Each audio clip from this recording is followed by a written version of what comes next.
Good evening, USA. Good morning, Asia.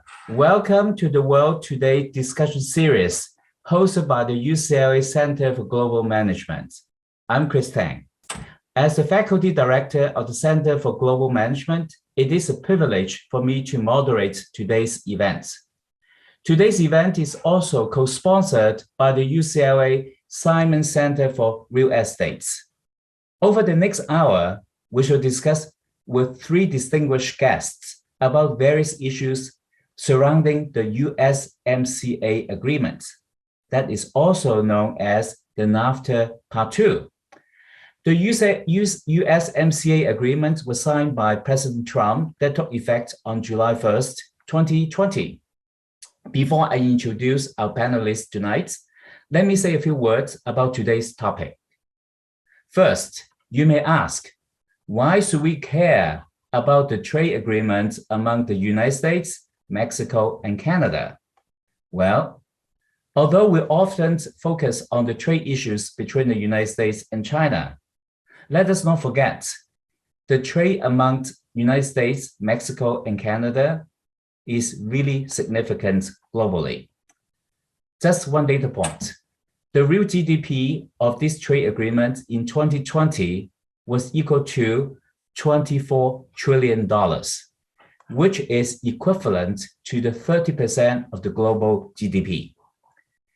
Since the beginning of NAFTA in 1994, President Trump argued that the NAFTA was not a fair trade deal because the trade deal has racked up $2 trillion of trade deficits between the United States and Mexico in particular.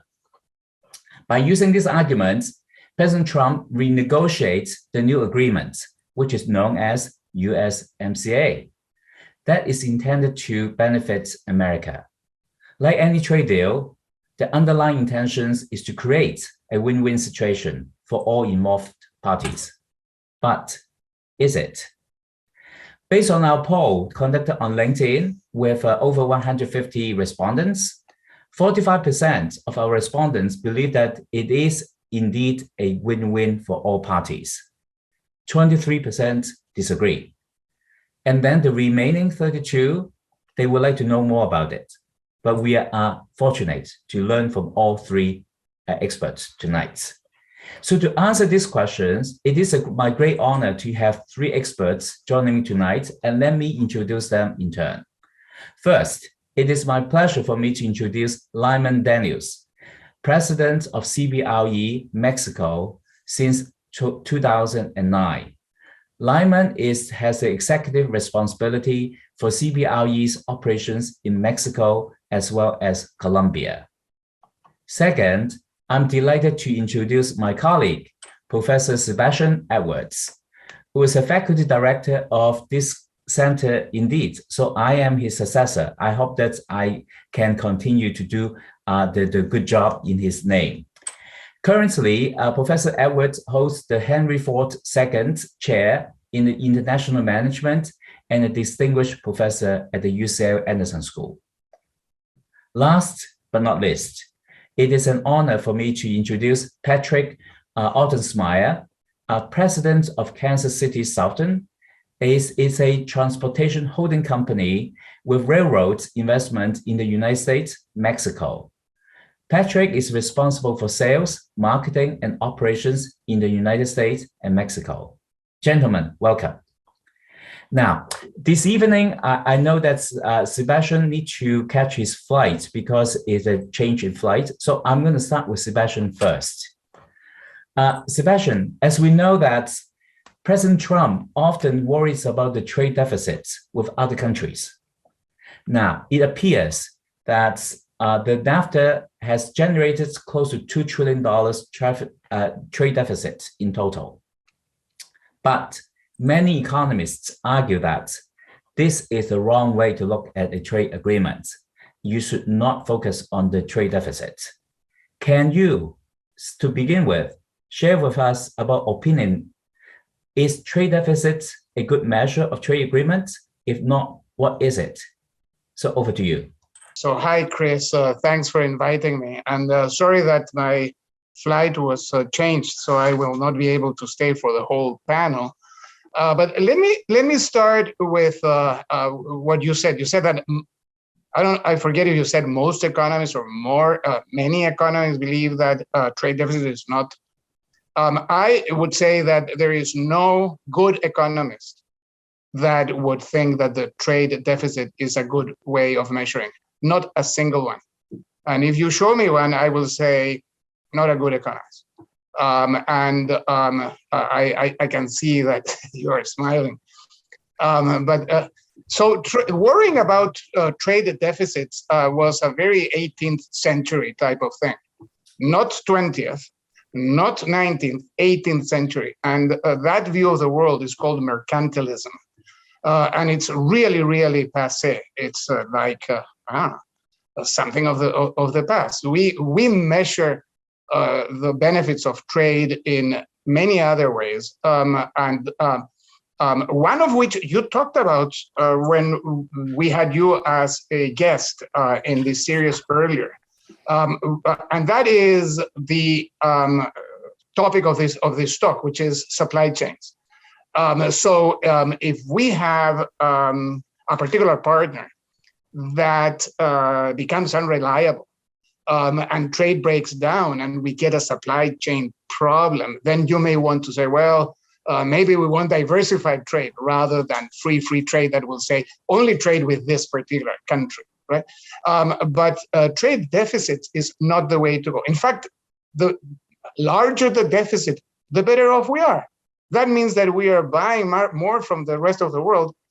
And how are we paying? Well, with greenbacks, little pieces of green money that cost at the margin exactly zero to print.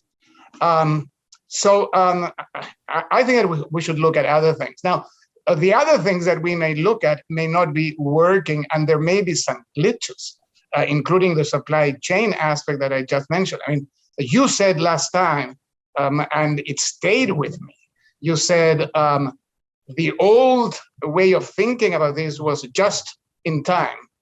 Now we should do a just in case there is a war between the Ukraine and Russia, in case there is a pandemic, and we should have all these possible events taken into account when we deal with trade. But the truth of the matter is that since the world exists, countries tend to trade the most with their neighbors. And trade between the US and Mexico and Canada taken together, so trade, the US and the two partners from NAFTA 2 is almost double the trade with China. Not quite, it's but almost, right? And the reason is that you trade with countries that are dissimilar. So if a country has bananas and you have airplanes, you sell the airplanes to banana country sells you the banana. So they are very dissimilar, but also with countries that are close by. Now, the trade with Mexico, from the Mexican perspective, one of the purposes of it was to assure that Mexico was going to behave, quote unquote, and that it was not going to have one crisis after the other. After a long period of stability between the late 50s and 1976, Mexico had every 6 years a huge crisis. And that crisis was very detrimental to the US for a number of reasons, including that the American banks and investors lost a lot of money, but also because it created a new wave of undocumented migrants. So the idea was, let's sort of channel all of this through an institutional path, and let's have these many of these people in Mexico who are trying to go to the US to get good jobs, to get their jobs in Mexico. Now, has it worked? Well, we have this amazing number of migrants now, immigrants that are undocumented, but many of them come from Central America, not from Mexico. Why did we do the USCM? I always get confused and call it the USMC, like the United States Marine Corps. It's not quite the same. We did it because President Trump was a protectionist. and because the old trade agreement, NAFTA, did not include a digital chapter. Why? Because we didn't have a digital economy then. So we added a digital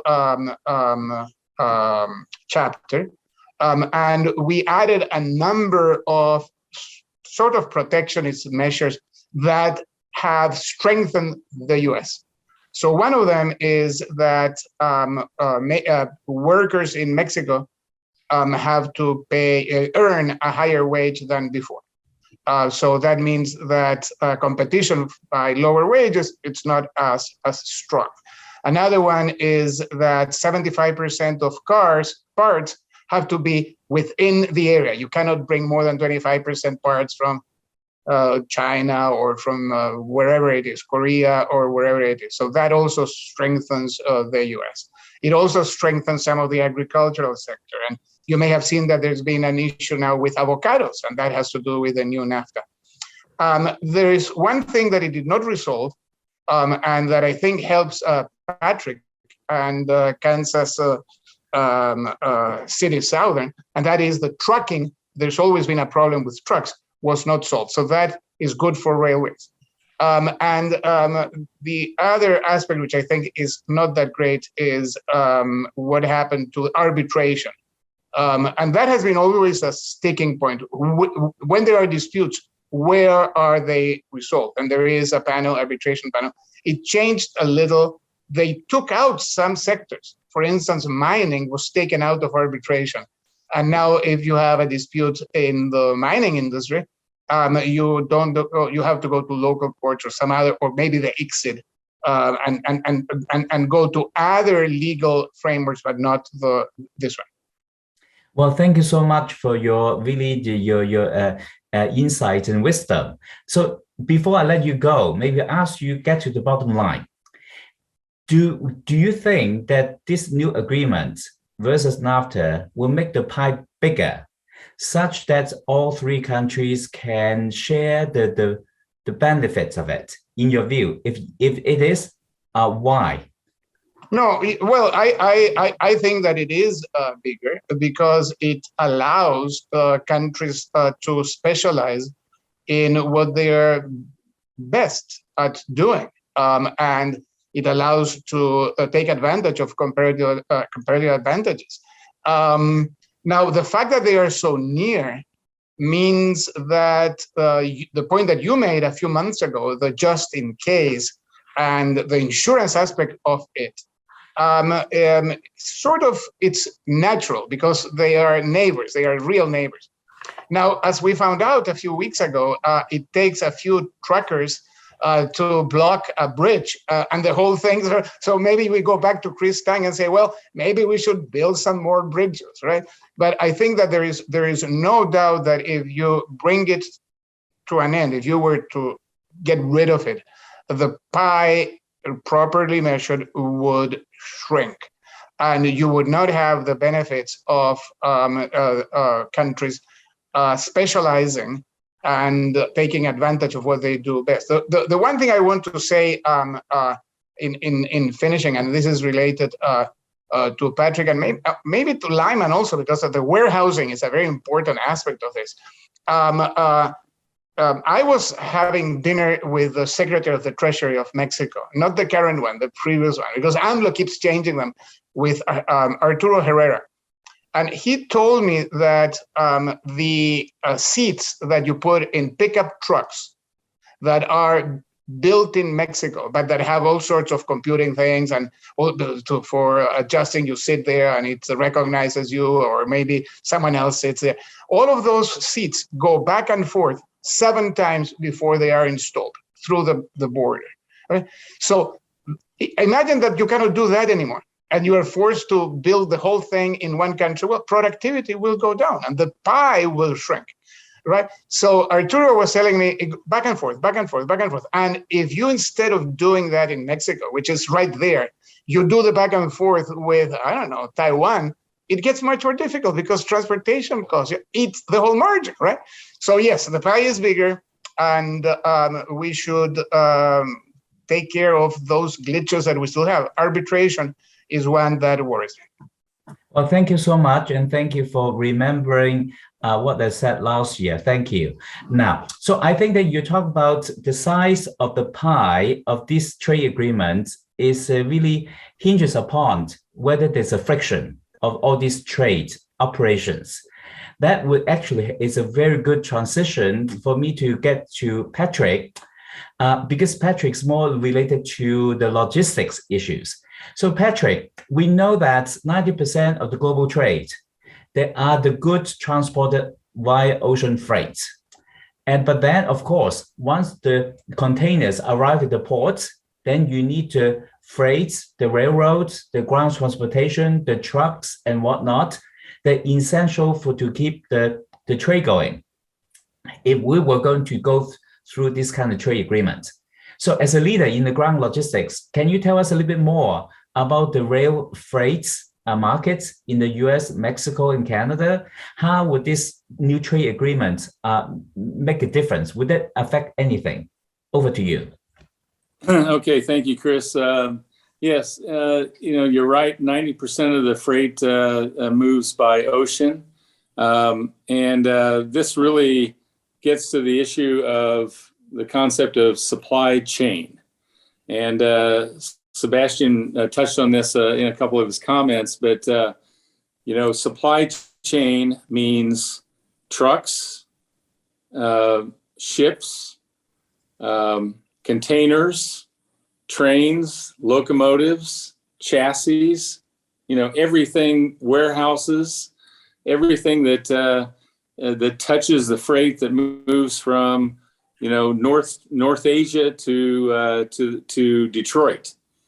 And so what we have seen in this current situation, this current supply chain congestion, is literally the weakest link in the supply chain, which often might be the lowest cost element of the supply chain, is the one that creates the biggest problem.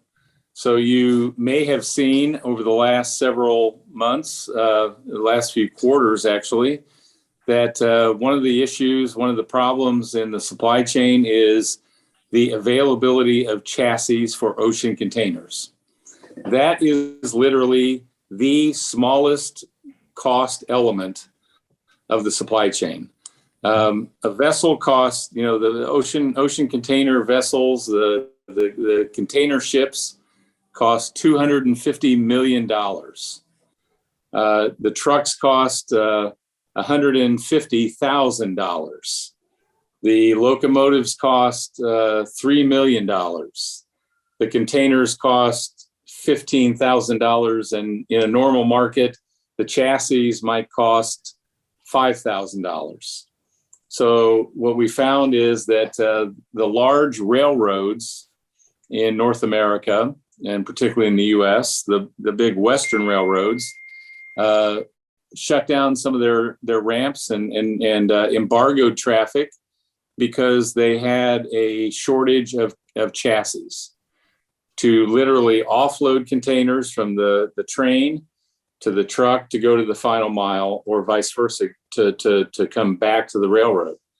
So, we need to really make sure that the investment strategies and the incentives for all of the players in the supply chain are aligned properly to make sure that the capacity of every single link in the supply chain is adequate to make it all work. And if you take away the incentives, if you take away the ability to generate a return for even the smallest, least expensive link in the supply chain, then you're going to have problems and disruption and potentially service interruptions that will have a ripple effect halfway around the world.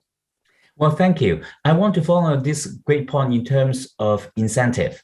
Now, we understand that in terms of the port congestions was caused by many factors, and chassis is one of them. But then ultimately, it's about the coordination of different actors along the supply chain. So this morning, I listened to the presentation by Gene Soroka, the director of the Airway Ports. So he's developing a portal for different parties to observe the information about the flow coming in, going out, right? Now, information is step number one. Now, suppose that you're getting to the stage to have received the kind of information. What kind of incentive do you need to exist in order for all these actors to work together for the common goal? In some cases, it's really just making sure that you earn an adequate return to make sure you're investing in creating the capacity so that there is an adequate number of chassis, going back to my earlier example. And I think some of the, blockchain technology could be a solution. We're participating in a couple of blockchain pilot projects to try to improve the visibility. You would probably be surprised to learn that a vessel leaves North Asia on day one and moving to North America and moving to a port in Mexico that we serve, and it's not going to arrive in the Mexican port until day 25. We don't get information about how many containers are going to be offloaded from that vessel to rail until day 23. And so we have difficulty making sure that we have equipment, rail cars, locomotives, crews, everything, chassis, to make sure that everything will be well coordinated. Mm-hmm. Now, there's no reason for that. I mean, that vessel left China day one. So why don't we get information on day 2 or 3 or 10 or 20? Why does it wait until day 23 before we get information about how many containers are going to be loaded to rail, and then what that means for us in terms of our capacity, our terminal capacity, our partner capacity to load those containers to chassis to move them to plants in Mexico or in the U.S. So there's that information coordination is very important.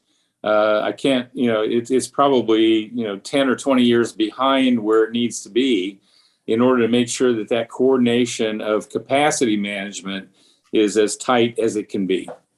Thank you. Obviously, that in terms of information is key, the coordinates. That's great. Now, then I want to ask you one more question before I turn it to Lyman. Now, I learned of the exciting news about the merger between Canadian Pacific and Kansas City Southern in November last year.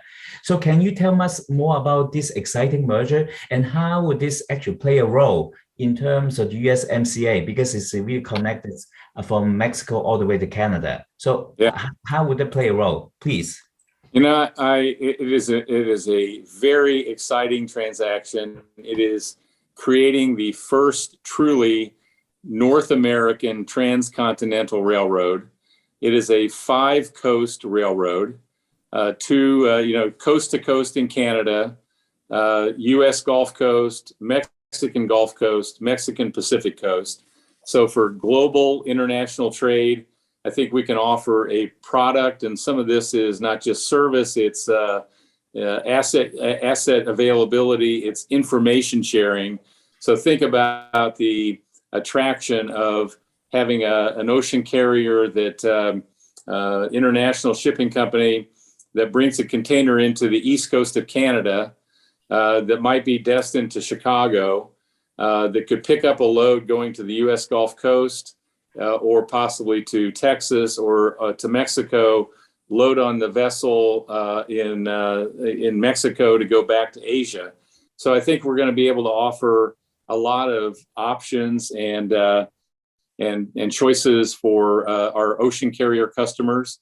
I think we are going to be able to not only participate in the opportunity for North American investment, but to drive some of that investment because of the fact that we connect all 3 countries. We're doing some very exciting things even before we get merger approval as 2 separate companies. We are operating separately in a voting trust structure. But just 2 days ago, we landed a train in Chicago, Illinois, Bensonville, Illinois, just south of O'Hare Airport, that left the port of Lázaro Cárdenas on the west coast of Mexico, and we made that transit time in 5 days on the rail. So that is very competitive to Southern California to Chicago on rail transit. But probably the more significant thing is when that vessel arrived at the port of Lázaro Cárdenas, at the harbor of Lázaro Cárdenas, within 8 hours, it was beginning to offload. And within 48 hours, it was completely offloaded. So it's not just the rail transit, it's the congestion at the port that is far less than it is in San Pedro Bay or some other West Coast ports. Lázaro Cárdenas, for those of you who aren't familiar, if you have a few minutes, go to Google Earth and look at all of the West Coast ports of North America. Vancouver, Prince Rupert, Seattle, Tacoma, Oakland, LA, Manzanillo, Lázaro Cárdenas. Take a look at Google Earth shots, and you will very clearly see what's different about Lázaro Cárdenas is there an abundance of land. There is enormous capacity at that port, and you have nowhere near the congestion that you have in some of the West Coast ports, from the vessel to the train. And then we moved that train in 5 days from Lázaro Cárdenas to Chicago. So that is going to be, I think, a very attractive option to alleviate some of the supply chain congestions for international trade. And I'm very excited about the opportunities there. So thank you for bringing that up. But that is really just an extraordinary example of what we can do working with our new partners at Canadian Pacific. Thank you so much. I think it's truly exciting about the port operations in Lázaro Cárdenas. And I hope I'm sure that the Kansas Southern will secure the rail yard, unlike Los Angeles. So in that case, we don't need to worry about the container theft. Right. Yeah. Now let me talk to Lyman. Lyman, thank you so much for joining us this evening. So you are more in the real estate space, because in order to get the container, we need warehousing, we need storage space, we need space, and also in manufacturing. So now under the NAFTA and now USMCA, it appears that the economic growth is really growing very strong in the northern part of Mexico, such as Baja California, Chihuahua, and Coahuila, all those states. Now, where the U.S. manufacturers set up manufacturing plants there. Now, but then now we talk about in terms of the port of the Lázaro Cárdenas. So do you foresee that there will be more development, because there's a lot of land in terms of getting from the port to either to the Gulf or to the coast, or go through the railroad? Can you share with us what is happening in the infrastructure, and also how would the USMCA, the trade deal, change the landscape of real estates in Mexico? Sure, and thanks, Chris. Yeah, I think that the most important thing to remember is that the original NAFTA, we're only 28 years from the first NAFTA, and that has sparked such a large growth curve for Mexico that ports like Lázaro Cárdenas is a new port, and I'm excited for Patrick and for what they're doing, because that's going to add huge infrastructure to the country. Lázaro Cárdenas has operating as a big port like that. It's only a couple of years old, frankly, and really hasn't even reached capacity. So it's going to continue to grow. What Mexico's going through, and I don't want to call it suffering, but what's it experiencing is a growth spurt. And that growth spurt is caused by many, many different factors. First of all, the pandemic has caused us to reevaluate how all the supply chain that you were speaking about with Sebastian and your just-in-time has changed significantly. Now, for instance, all of our e-commerce vendors want safety stock. So what they used to use in their warehouses and what they used to have they now are expanding automatically by 10, 20% just to have that safety stock in case there is a supply chain disruption. Then, of course, there's a diversification of the entire supply chain. Nobody wants to be committed to one chain, to one line of logistics. They want to diversify risk, and rightly so. So how are they going to diversify risk? By having multiple supply chains and not just one and not dependent on one. So that's adding. And then e-commerce. Mexico, like any other country throughout the world in the pandemic, has grown significantly in e-commerce. In fact, in the last 3 years, e-commerce has grown an additional 126% in Mexico over the original curve that it had. So it's been exponential growth. And then new users entering into the market. All of this is causing the growth spurt that I'm talking about. And Asian companies, especially companies from China, now are arriving in droves to Mexico and setting up shop to take advantage of a lot of these beneficial trade practices along the border in the northern part of the country. We've set up specific practice just to have a special reception for our clients coming from China. So I would argue that it is a maturation process. We haven't gotten to where we need to be yet. I mean, think about the scale of Mexico's logistic market. And we talk about the entire NAFTA. Mexico City's population is roughly the population of all of Canada.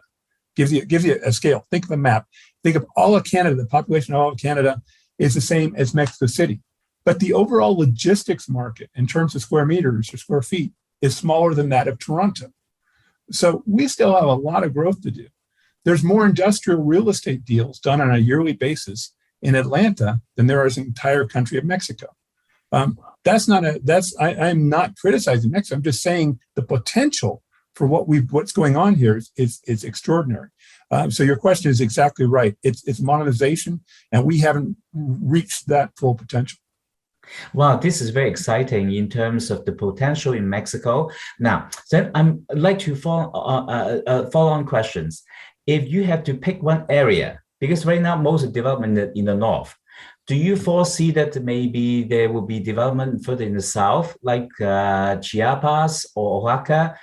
Do you think that the USMCA trade deal would motivate President Obrador to invest more infrastructure, like the ports or the train operators, and also that would stimulate more incentive for more development in Mexico?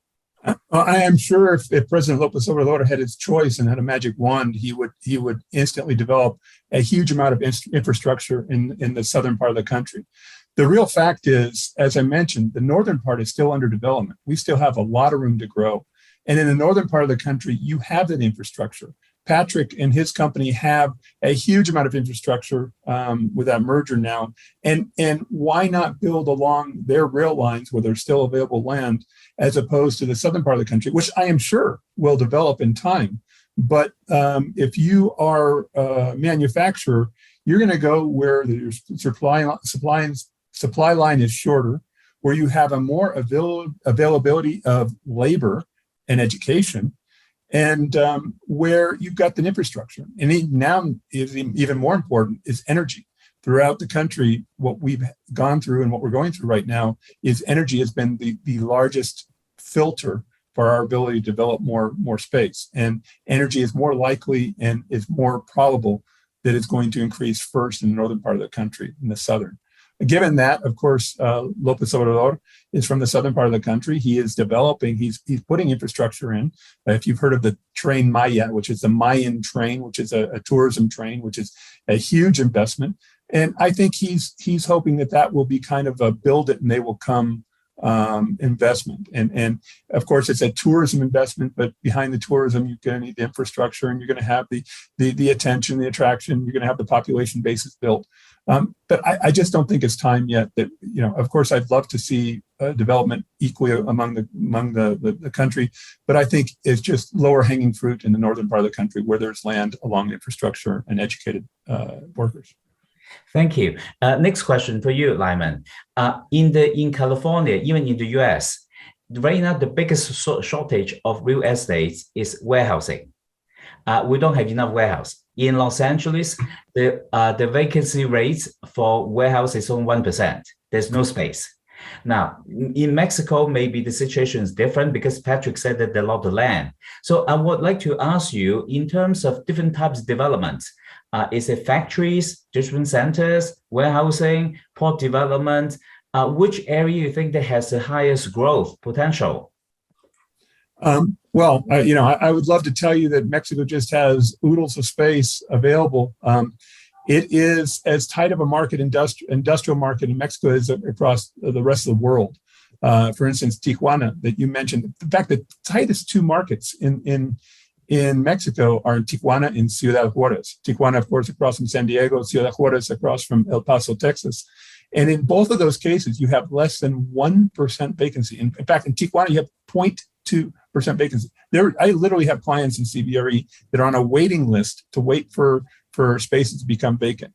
I have developers that are scurrying for land with infrastructure so they can build and create that space. So, I think it was a growth spurt caused by all these other drivers that I mentioned, the pandemic being in front of it. I think the Russian invasion of Ukraine is going to cause further supply line to perhaps not disruptions, but questions and uncertainty. And all of that is going to cause this extra buffer stock to be built up. So again, is there one area where I would bet on? No, I would bet on the entire inventory of the country. But where we have the tightest demand, where we've seen the most interest, is along the border. Wow, that is really exciting news in terms of shortage of space. Now, it's not exciting when you have a client looking for space, but yes, it's. Yeah. Now, early on, Sebastian talked about in terms of labor issues. So now I'm going to turn to Patrick. Now, you're more on the logistics side. Now, the labor shortages in the US. I don't know whether it's an issue in Mexico. Now, we've also seen the truck drivers, they can disrupt the supply chain in Canada along the bridge and then in the US. Now, there's also an ongoing labor union contract negotiation between the International Longshoremen Worker Union, representing 22,000 dock workers along the West Coast, with the 70 terminal operators. Then, do you think that this kind of union contract negotiations could result additional disruption along not just the United States, we also will have copycat issues in Mexico or not? If there is, if the union is very strong in Mexico, it could also cause disruption in Mexico as well. So what is your take on it, Patrick? There's a lot in that question. So I don't think of it as copycat issues, but I will tell you that the driving force behind the pilot train from Lázaro Cárdenas to Chicago that I talked about a few minutes ago was the congestion at LA and the potential labor disruption this summer at LA. So we are seeing shippers, customers, beneficial cargo owners, people who are making purchasing decisions about routing freight around the world, look at all of that and say, we want options. And the Kansas City Southern CP single line option from Lázaro Cárdenas to Chicago, from Mexico City to Chicago, from Mexico City, Monterey to Toronto to Calgary, all of those is a very attractive option for rail customers and other shippers, and including intermodal. So all that to say that the labor issues, particularly at the ports, is a factor in driving shippers to look for more options to protect themselves, to protect their investments. We are seeing, separately from that, we are seeing our own labor issues in U.S. and Mexico. Labor markets are very tight. And as an example, we have been hiring people. I think we are as a company. I feel like we are more adequately resourced in terms of crew labor and availability of engineers and conductors than some of the other railroads. But I will also tell you that when we start a training program or a training class to bring people in and get them qualified. So our situation is different. We can't just put an ad in the paper and hire people from Home Depot, or, not to pick on anybody, but, hire people and put them to work the next day or the next week. It may take 6 months or 18 months, depending on what their craft is, for them to be qualified to do the job that we're hiring them to do. And what we're seeing is extraordinary levels of turnover within training programs, as high as 40% versus maybe 10 or 15% in different times.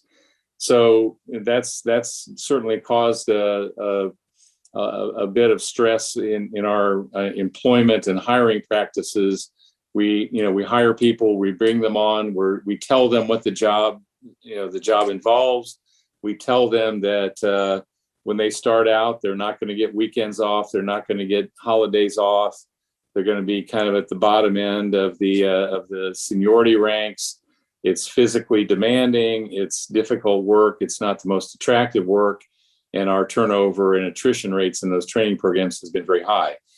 That said, we continue to start new training programs to make sure that our pipeline is full and that we don't run short of crew labor, because we think that we see some really great opportunities for growth in the months and quarters ahead.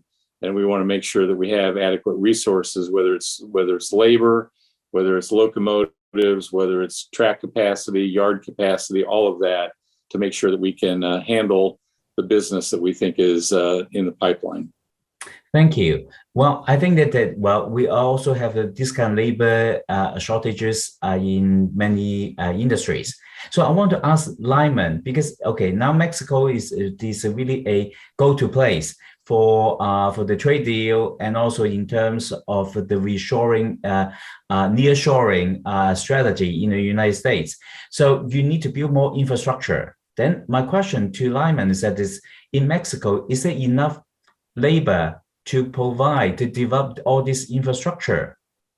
I would say absolutely yes. Now it's a little bit seasonal and it's a little bit geographic. So think about the labor market along the border. That is where it's probably the tightest amount of tightest shortage of labor. And that's mostly because you have migrant laborers who stop by the border and cross over and are filling in the jobs that have been left by U.S. employees or being caused by a shortage of labor in the U.S. In Mexico, the employment demand is far less elastic. In other words, the employees don't as easily give up their jobs because the grass is greener. It's a little bit more sticky, especially in the interior and heartland of the country. That's not to say that there isn't turnover and there isn't a demand for labor, but it's a little bit more, it's less transient. What is happening though, Chris, and it's very important just to comment on the whole evolution of labor, is, and I've had a number of my clients telling me this, is in those markets where there is labor shortages, they are just increasing the velocity of their turn to technology. They are, especially in the production plants, where they were relying on physical labor, they're saying, you know what, it's going to be a lot more easy. I'm going to be able to mitigate more risk by investing in an automated plant and investing in automated intelligence, in artificial intelligence, and all of that is replacing labor. So that is something to consider as well. But I don't see, one of the reasons why Mexico has been so competitive and why so many companies have come to Mexico is not only because of its location and because it's got the additional seaports, as Patrick well mentioned, but it's got a huge labor pool. a young labor pool, and frankly, the wage comparison of Mexico versus the U.S. A manufacturing operator, an average wage of a manufacturing operator in the U.S. is $3,200 a month. In Mexico, it's $522. It's 84% less in Mexico. So, is it competitive? Yes, but it's not the same shortage we're seeing in the U.S. Well, thank you. Well, I think that in terms of labor cost differentials is in favor of Mexico, but even though the Mexico may be still a little bit higher than the Asian countries, but if you account for the fact that Mexico is much closer to the United States, then because the lead time is much shorter, the close proximity, you don't need that much inventory. And the cost of transportation. Exactly, cost of transportation. You factor everything Careful. and also the cost of the sea transportation, not the rail transportation, Patrick. Exactly, the cost of transportation and also in terms of the lead time. If you factor everything in, it is quite possible that an alternative supply chain starting off in Mexico could be cheaper than actually the origin from from Asia. Yeah, no doubt. I think that also with the USMCA deal. So I think this is very exciting. Now, in real time, I'm going to switch over to the questions submitted from our audience. So this is from a question from Matt. He's in the Executive MBA program right now. The question is that with all the supply chain problems and other events, do you see more manufacturing coming back to Mexico? If yes, which particular industries or products categories you think that is going to be seeing a big surge? Maybe I start with Patrick. Yes, I think that there is definitely a move to move manufacturing closer back to North America. We're seeing it in a number of our clients. I can't talk about specifics. Some have been announced, but we also have seen, a large discount retailer in North America, primarily in the U.S., who's looking at shifting all of their sourcing. They don't manufacture anything, but they buy a lot of stuff, and they are looking at sourcing virtually all of their products from North America and Mexico away from China. So, because the USMCA agreement is in place, because of the lessons that have been learned through the pandemic, the risks and cost and consequences associated with extended global supply chains, there is no doubt that the momentum is to move toward North America. And we just need to make sure that we do everything we can to get the three countries aligned and set aside some of their differences and realize that this is an opportunity for all of them to grow. And that's a challenge right now. We're trying to engage with primarily with the U.S. and Mexican governments to make progress on that. But that's a challenge. But if we can get some of those policymakers and decision makers to align priorities and realize that there's a lot for all three countries to work together, I think this is an absolutely wonderful opportunity for North America, and really one of the key driving forces for our merger to connect all three countries with this rail network, and not only benefit from these trends to investment in North America, but to help drive some of those investment decisions. Yeah, thank you. Lyman, what's your take on that? Which product of which industry you think there would be a bigger surge? Absolutely. What we're seeing is a lot of biomedical, pharmaceutical, and high-tech aerospace industries. And because Mexico's skilled labor has grown so much, has gotten to a level of technical precision rivaling the U.S. counterparts at, again, a portion of the cost, it's become a very popular destination for high-tech manufacturing. I would also add that the automotive industry, which is a bulk of our industry in Mexico, continues to grow. This includes electric vehicles. Two of the major automotive manufacturers, 2.5 of the major automotive manufacturers are now planning or are actually building electric vehicles or components in Mexico. And that's new. It was important for Mexico to be able to get over that hurdle from combustion engines to electrical engines. And now they are doing that in their suppliers. And I think that's a very important step for Mexico. Wow, that is very exciting in terms of the electric vehicle, because the United States is going to phase out the traditional combustion engine vehicles. Correct. And I think this would be a good opportunity. Let's move on. The next question is from Kevin Lee. I think he's also in our executive MBA program. Now, USMCA is intended to have, you can have for ocean freight, you can clear custom in, let's say, from the Lasso Cardenas. After you clear custom, is there any way that you actually move the containers or through the truck from Mexico all the way to US without unloading and loading the clear custom one more time? Yeah, yes, absolutely. You can move completely inbound from Lazaro to inland ports in the U.S. That's been the case for several years. So yes, the customs rules are aligned so that that kind of inbound transit is possible.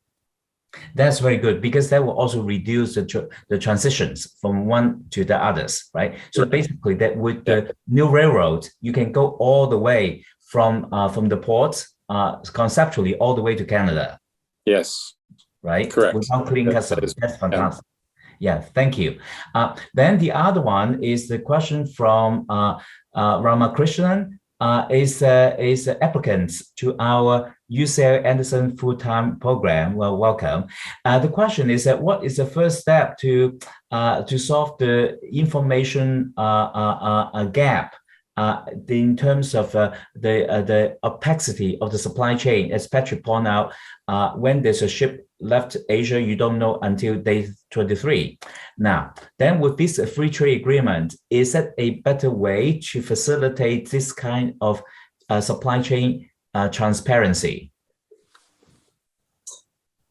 I think, I'm not sure that's going to happen under USMCA. I think it's going to happen as a result of just private innovation. But, one of the things that needs to happen is that the shippers, the ocean carriers, all the transportation providers and beneficial cargo owners are going to have to come to a better agreement and understanding about sharing data.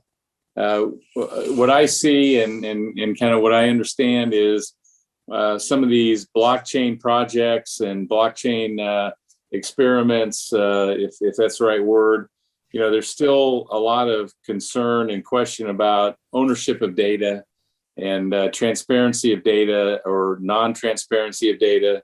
So I think we need to really push, and there are some industry groups that we're involved in that are trying to push this to make sure that we have sort of common architecture, common transparency, common policies about sharing data that would make the blockchain projects work more efficiently and kind of move away from what I think exists today, which is people still want to control their own data.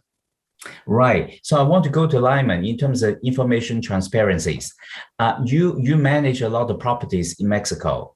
So if someone needs to find a warehouse space, do you have in terms of the transparency, in terms of data, where the vacancy is located and the information and whatnot, besides your own properties and well as other properties?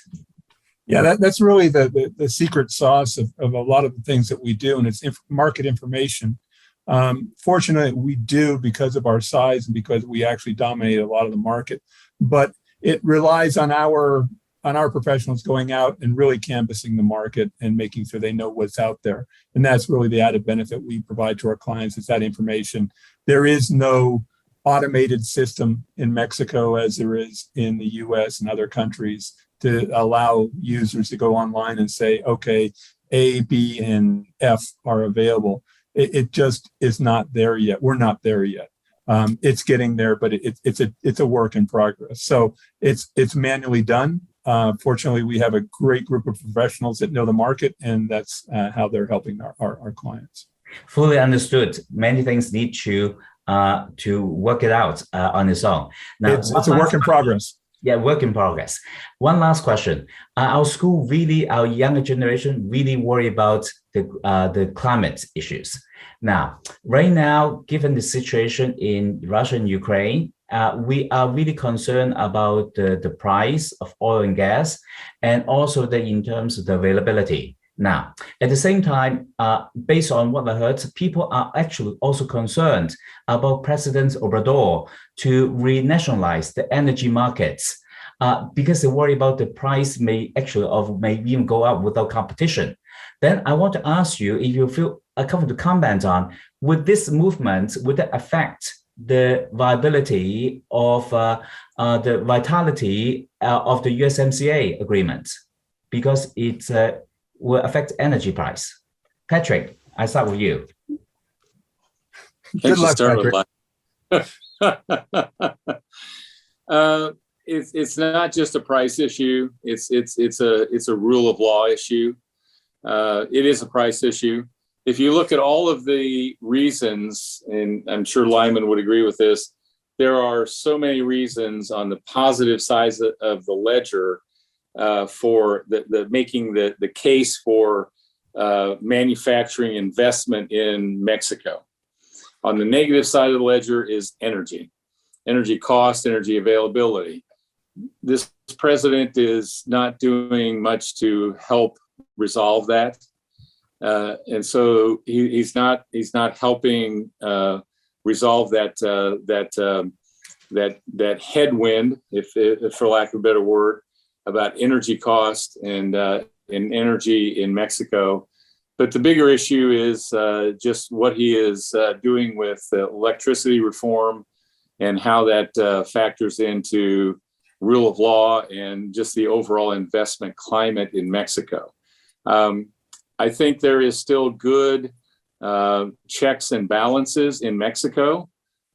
Supreme Court, Congress, other institutions that still have a lot of power and are prepared to stand guard against the president to protect and enforce the laws in Mexico.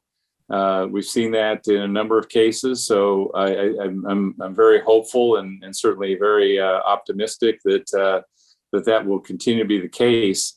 But if they're really going to take advantage of this opportunity and attract the kind, and create the investment climate in Mexico to really attract foreign investment and even domestic investment, they're just going to have to address this.